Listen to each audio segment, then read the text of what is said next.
Before diving into this incredible story, remember to subscribe to the channel and turn on notifications. Here, every story has something to say, and you won't want to miss a single one. In the small town of Greenfield, the streets were quiet that morning. Maple leaves rustled gently in the breeze, and the sun made the windows of the white and red-fronted houses sparkle. Parents' cars glided along the cobblestone streets, dropping off their children in front of the schools, and the joyful shouts of the students already echoed in the playground.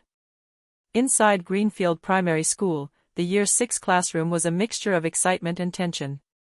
The polished wooden desks reflected the morning light, notebooks and pens neatly lined up on the desks. The walls were covered with world maps, student drawings, and inspirational phrases like, "Knowledge is light," and "Believing in yourself is the first step."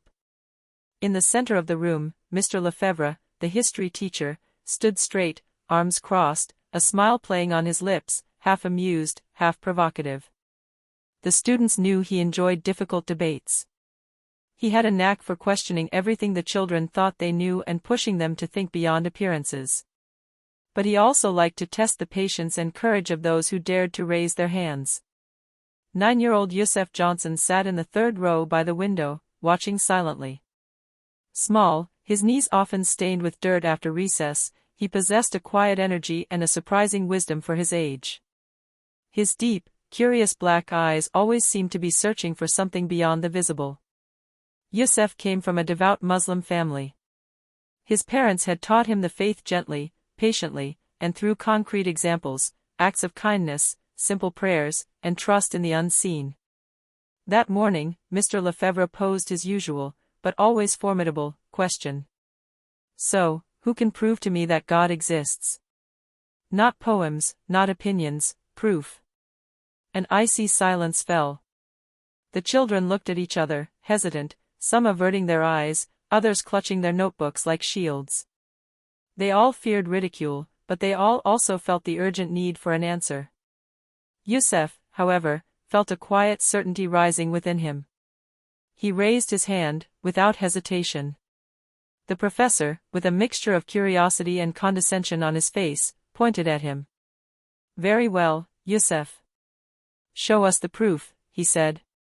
What Mr. Lefebvre didn't yet know was that a simple gesture, a cup of milk gently poured, would change the course of his day, and perhaps his life. Because sometimes, the deepest lessons don't come from books or learned arguments, but from a child's heart, from a simple yet relentless logic. That morning, in that sunlit room, the confrontation between skepticism and faith was about to begin. And it would be unlike any other. The school bell rang and echoed through the halls of Greenfield. The students took their seats in the fifth-grade classroom, some still whispering stories from recess, others feigning concentration to hide their nervousness. The morning light bathed the room, illuminating the maps hanging on the walls and the colorful posters displaying inspiring quotes about knowledge and courage. Mr. Lefebvre, the history teacher, entered with his measured step and piercing gaze. He had this habit of scrutinizing each student as if trying to read their thoughts. That morning, he seemed even more determined to provoke a debate. "Good morning, everyone," he said, placing his school bag on the desk. "Today, we're going to talk about a serious subject, the proof of God's existence." An icy silence fell. Even the most talkative seemed to be holding their breath. The students knew Mr. Lefebvre. When he issued this kind of challenge, he expected a quick, precise, and flawless answer. Yusef Johnson, sitting in the third row, felt his heart beat a little faster, but he didn't back down. He had grown up with his family's stories, with faith and trust in the unseen, and he knew his moment had come. Slowly, he raised his hand. "Very well, Yusef," said Mr. Lefebvre, a smile half amused, half condescending on his lips. "Show us your proof." Yusef stood up calmly. He walked to the corner where the students left their water bottles and took one. The other students stared at him, some incredulous, others curious. Mr. Lefebvre held out his hand, holding an empty cup as if to challenge Yusef to come up with an argument. "When I was a baby," Yusef began, "I drank milk every day. I didn't understand why, I didn't know where it came from or if it would make me grow. I just trusted those who took care of me. He gently poured the milk into the cup the teacher was holding, and the silence grew even deeper. Each student held their breath, waiting for Mr. Lefebvre's reaction. "Sir," Youssef continued, "drinking milk is a bit like having faith in something. We don't always see who is helping us, we don't always understand why, but we know that it makes us grow and protects us." The professor frowned. He wasn't used to a child responding with such calm and depth. Youssef's logic, simple yet relentless, thwarted all his usual arguments. "Logic can prove numbers," said Youssef, gently setting down the cup, "but the heart and hope cannot be proven in the same way." The students exchanged looks of wonder. Some smiled, others were perplexed. But one thing was clear: Youssef had just transformed a provocative question into an unexpected life lesson. Mr. Lefebvre remained silent, unable to reply immediately. And in that moment of pause, the little boy understood something that few adults grasped. Sometimes, truth and faith require neither shouts nor spectacular proofs, only the simplicity of a sincere gesture. After Youssef poured the milk into Mr. Lefebvre's cup, a stunned silence fell over the classroom. The other students wondered if they had heard correctly. Michael Brown, sitting right behind Youssef, let out a small sigh of admiration. "Wow, he really spoke like an adult." Sarah Miller, still intrigued by Youssef's calm and confidence, whispered to her neighbor, "I think he's right.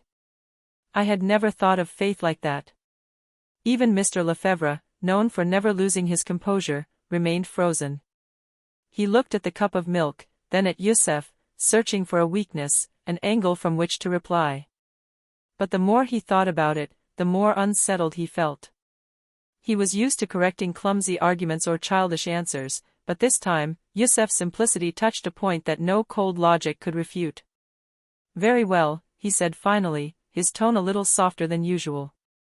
"And what exactly do you mean by, 'it makes us grow and protects us'?" Youssef took a deep breath and looked around him. "When I drank baby milk, I didn't know what the result would be. But each sip made me stronger. Faith is the same. Even if we don't always see what sustains us, it helps us grow and keep moving forward." Some students nodded silently, beginning to understand. Emily Johnson, a studious student sitting at the back, timidly raised her hand. "So, what you mean, Youssef, is that faith doesn't need proof like in math, but it's true because it nourishes you and makes you a better person?" Youssef smiled. "Exactly, Emily. That's it." Mr. Lefebvre remained silent for a moment. He felt his authority as a professor challenged, but in a way he could not ignore. He was confronted with a simple, innocent, yet incredibly powerful truth. The rest of the morning passed differently. The students seemed more attentive, less concerned with right or wrong answers. The debates on faith and evidence continued, but with a newfound respect. Even the children who usually laughed or made a fuss seemed to listen, fascinated by Youssef's simple yet profound logic. At the end of class, Mr. Lefebvre made a silent decision: he was going to reflect on what he had just heard. For the first time, a student had forced him to reconsider not only his teaching method, but also his understanding of faith and trust. And Youssef, for his part, felt more confident than ever. He knew that he had planted a small seed in the hearts of his classmates, and perhaps even in that of his teacher. Recess was in full swing in the Greenfield schoolyard. Children ran, laughed, and played impromptu games among the trees and benches. But for 9-year-old Youssef Johnson, his mind was still in the classroom. The cup of milk, a symbol of his courage and faith, seemed to float in his memory. Michael Brown called out to him as he ran. "Hey, Youssef! How could you talk like that in front of Mr. Lefebvre? I would never have dared." Youssef shrugged, a quiet smile on his face. "I only said what I think. It's not difficult, when you truly believe in something." Sarah Miller approached, her eyes shining with admiration. "I would never have known what to say. You talk like an adult." "Thank you," said Youssef, "but it's not a question of age. It's a question of trust. When you know something is true in your heart, you can say it. Even if no one understands right away." Meanwhile, Mr. Lefebvre watched the courtyard from his staff room window. His brows were furrowed, and he held a pen in his hand, nervously tapping it in his notebook. He had never encountered such simplicity in an argument. All his life as a teacher, he had learned to analyze, criticize, and refute. But Yusef had just given him a lesson that defied all conventional logic. In the next classroom, some teachers were whispering among themselves. "Did you hear that little boy? He spoke about faith with a depth that was astonishing for his age." Yes, and it was so simple. Sometimes, the truth lies in simplicity, not in complexity. At the end of recess, Yusef returned to class with his friends. Professor Lefebvre had already rearranged his things on his desk, clearly lost in thought. He looked at Yusef with a mixture of curiosity and respect. "Very well, Yusef," he said softly. "Continue your explanation. What exactly do you mean by, faith helps us to grow and to keep moving forward?" Yusef sat down, folded his hands on his desk, and explained. "Faith isn't just about believing in God. It's about believing that something or someone is watching over us. Like when a baby drinks milk, it doesn't know how it works, but it helps it grow. Faith is the same. Even if we don't understand everything, it nourishes us, it protects us, and it helps us to be courageous." The students listened attentively, some even taking notes, fascinated by the clarity of his words. Mr. Lefebvre, for the first time, found himself nodding. Perhaps logic wasn't always enough to understand what touches the human heart. That day, Yusef understood that he had planted a small seed in everyone's mind. Even if some students hadn't yet grasped the full meaning of his words, he had opened a door. And sometimes, opening a door was more powerful than any scientific proof or logical argument. The next day, the 5th grade class at Greenfield was filled with a different energy. The students no longer seemed so hesitant to speak in front of Mr. Lefebvre. The story of the milk cup and Yusef's logic had spread throughout the school. Even the children who were usually quiet seemed eager to share something. Mr. Lefebvre settled behind his desk, looking less stern than usual. He took a deep breath and said, "Today, I want everyone to share what faith or trust means to them. You can talk about a person, a moment, or even an idea. No wrong answers, just personal experiences." A low murmur rippled through the classroom. Some students looked at each other, hesitant. But Yusef, as always, remained silent for a moment, then smiled gently. Emily Johnson, sitting at the back, timidly raised her hand. "When my grandmother taught me to read the Quran, I didn't understand all the stories, but I knew she wanted me to be good and to do good. That's what faith means to me." Professor Lefebvre frowned. What Emily had just said was simple and logical on the surface, but profoundly human. He realized he had never taken the time to listen to this kind of truth coming from children. Michael Brown, he takes off. "I trust my dog. Even though he doesn't speak, I know he's there for me. He protects me and makes me happy." Sarah Miller added enthusiastically. "And for me, it's my parents. Even when I make a mistake, I know they're there to help me." Yusef then spoke, calmly. "You see? Faith isn't always about proving something with numbers or books. It's about feeling nourished, protected, and supported. Like milk when you were a baby. Even if you don't always understand how it happens, you know it helps you grow." Mr. Lefebvre felt a new emotion rising within him. Yusef's words resonated with a truth that no scientific demonstration could replace. He took the time to look at each student, noting the sincerity in their eyes, and understood that teaching was not only about transmitting facts, but also about listening and nurturing trust and hope. At the end of the session, he approached Yusef gently and whispered, "Thank you, Yusef, you're teaching me something I never understood before." Yusef smiled without replying, knowing that sometimes silence speaks louder than any words. And in Greenfield's classroom that day, a life lesson had just been taught: faith and trust are the invisible nourishment that allows everyone to grow, even in the face of skepticism. After classes ended, the classroom gradually emptied.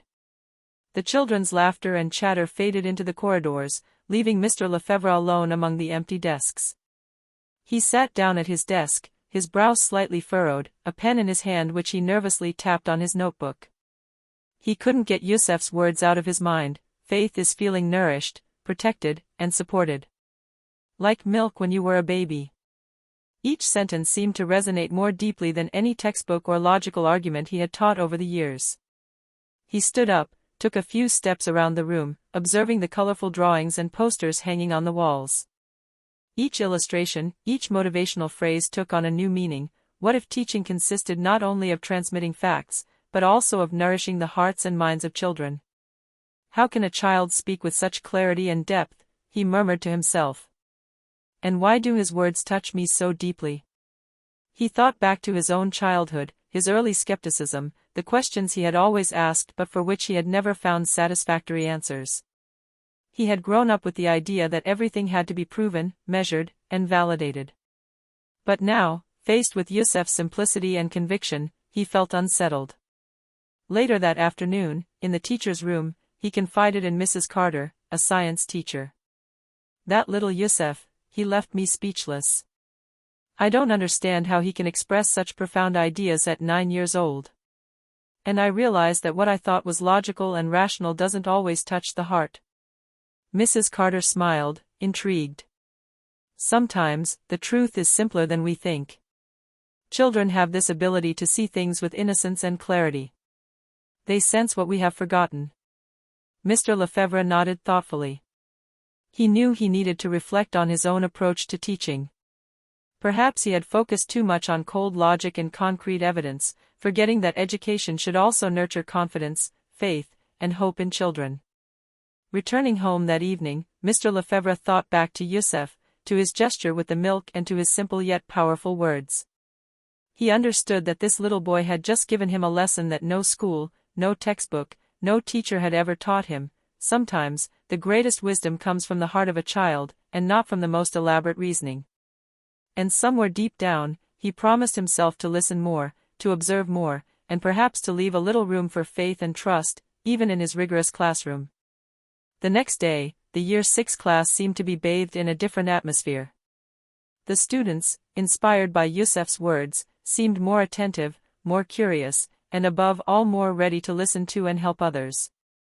During recess, Yusef noticed that Ethan Davis, a somewhat shy and often distracted boy, was frantically searching for his notebook under a bench. "What are you looking for?" asked Yusef, approaching calmly. "My notebook. I think I've lost it," replied Ethan, his voice trembling. Yusef knelt down and began searching with him. A few minutes later, he found the notebook wedged under a branch. "Here it is," he said, handing it to Ethan with a smile. The little boy took it, his eyes shining with gratitude. "Thank you, Yusef. I don't know what I would have done without you." "It's nothing," replied Yusef. "We help each other.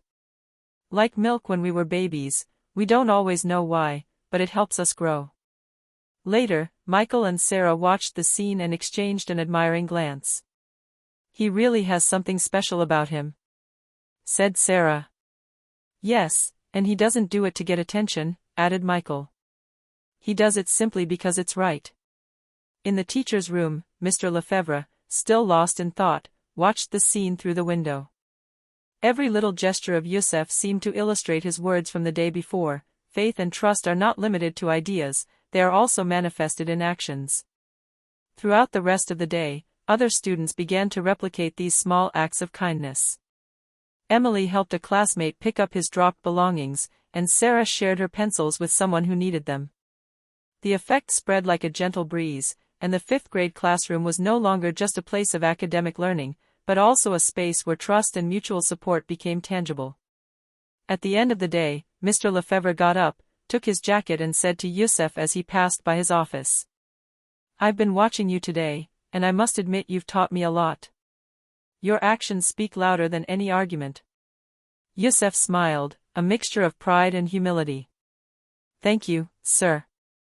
I'm just sharing what I believe." That evening, on his way home, Mr. Lefebvre reflected on all the day's lessons. He realized that true wisdom resided not only in books or scientific demonstrations, but also in simple gestures imbued with kindness and faith. And he found himself hoping that perhaps he, too, could learn to nourish his students' hearts as much as their minds. The following week, something subtle but powerful had changed in the Greenfield Year 6 class. The students seemed more attentive, more supportive of one another, and the discussions were no longer limited to math or history. The conversations also touched on trust, faith, and how they could support each other.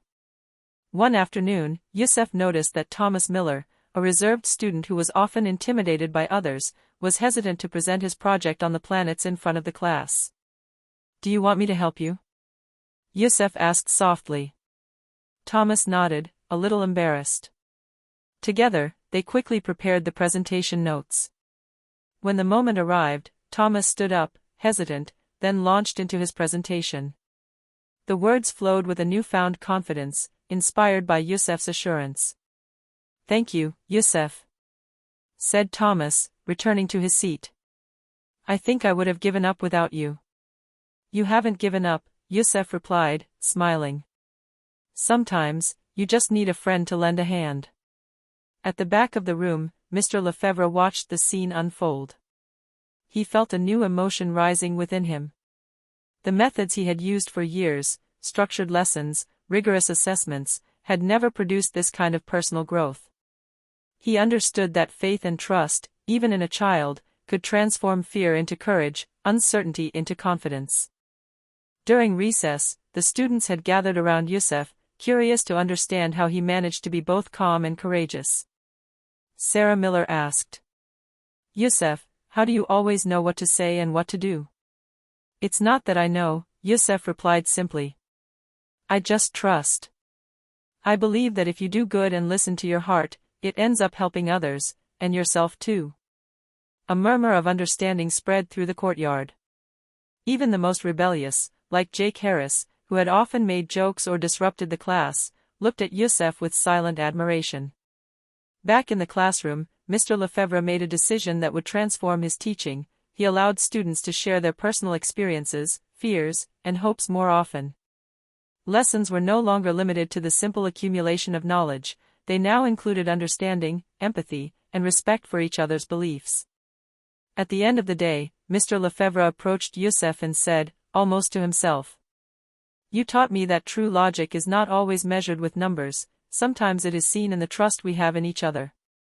Yusuf smiled and nodded. He knew that this small change had already begun to sow something big in the hearts of all the students, and even in the heart of the most skeptical teacher. A few days later, Mr. Lefebvre decided to test Yusuf one last time. He entered the classroom with a serious look, but this time he didn't just want to provoke, he wanted to understand. "Yusuf," he said, stopping in front of the desk, "if God exists, why is there so much suffering in the world? Wars, diseases, accidents. How can this be explained by faith?" A heavy silence fell. The other students sat up, some tense, others intrigued. They knew that this question was difficult, even for adults. Yusuf stood up calmly, his hands clasped in front of him.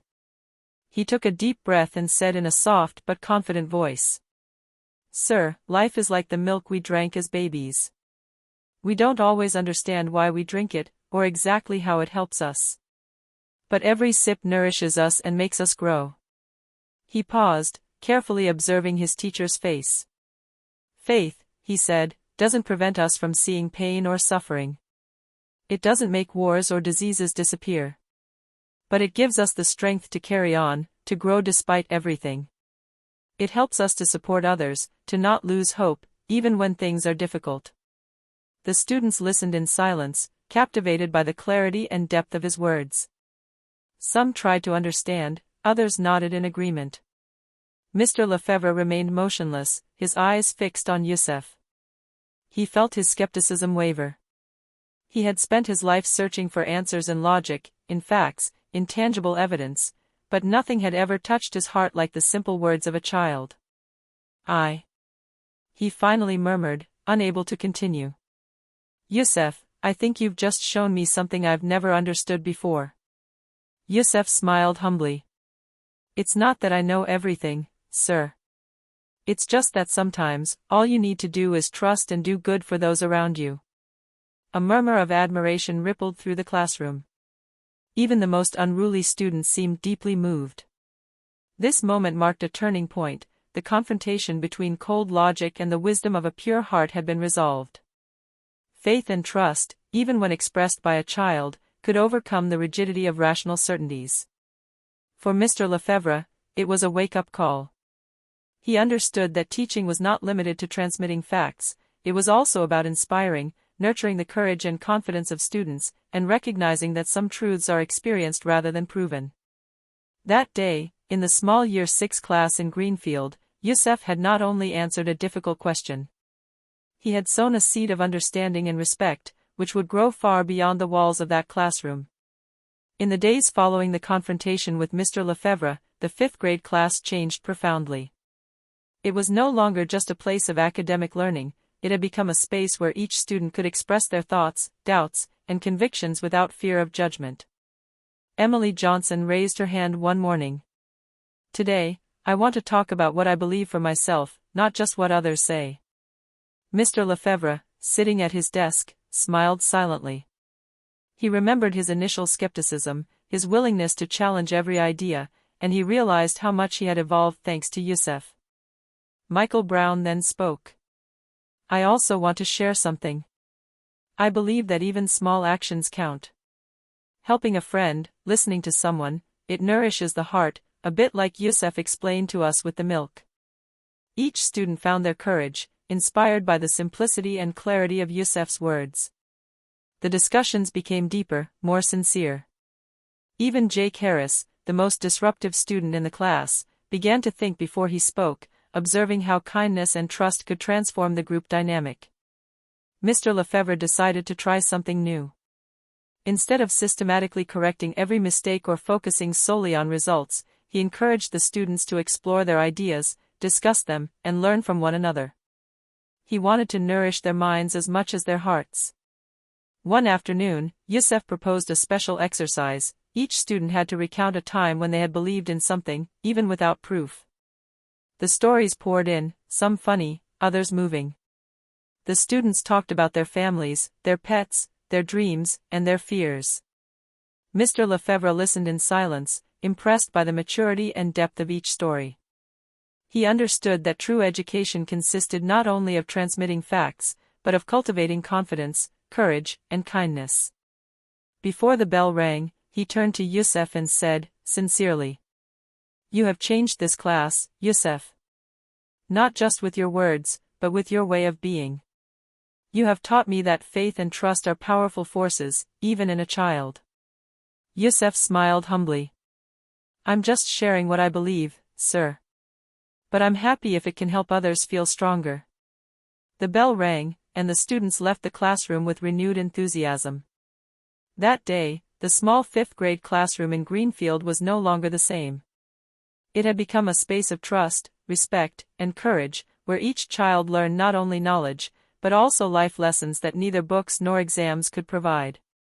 The end of the school year was approaching, and the Year 6 class at Greenfield had become famous throughout the school for its unique atmosphere. The students had not only acquired knowledge, they had learned to listen, to believe in themselves, and to respect the faith and beliefs of others. One morning, the school principal, Mr. Anderson, entered the classroom with a warm smile. "Today I have a special announcement," he said, approaching Youssef's desk. "We've received letters from several parents and teachers praising how this class has progressed this year. And there's one person in particular we want to recognize." All the students turned to Youssef in disbelief. "Youssef Johnson," the principal continued, "you have shown exceptional courage and wisdom.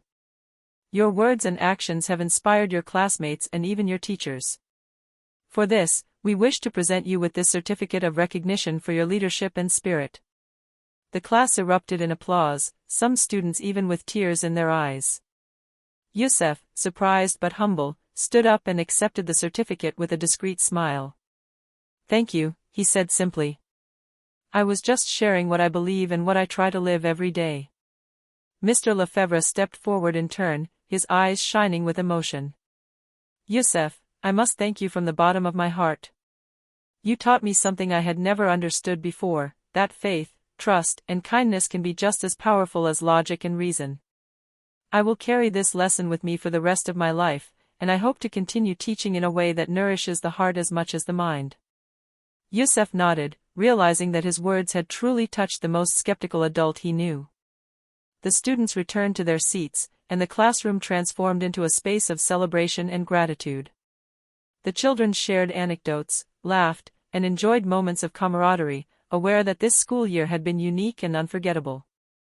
At the end of the day, as the sun set and bathed the classroom in golden light, Yusuf looked out the window. He thought about everything he had learned and shared, and felt a profound peace. The simplicity of truth, the purity of heart, and the strength of faith had triumphed over confusion and doubt. And in that small greenfield classroom, a Muslim child had silenced an atheist teacher not through confrontation or provocation, but through the quiet power of a simple gesture, a cup of milk, and the pure and authentic wisdom of a child's heart. The world might not change overnight, Yusuf thought, but every little seed of kindness and faith sown in the hearts of others could grow and transform the future, one step at a time.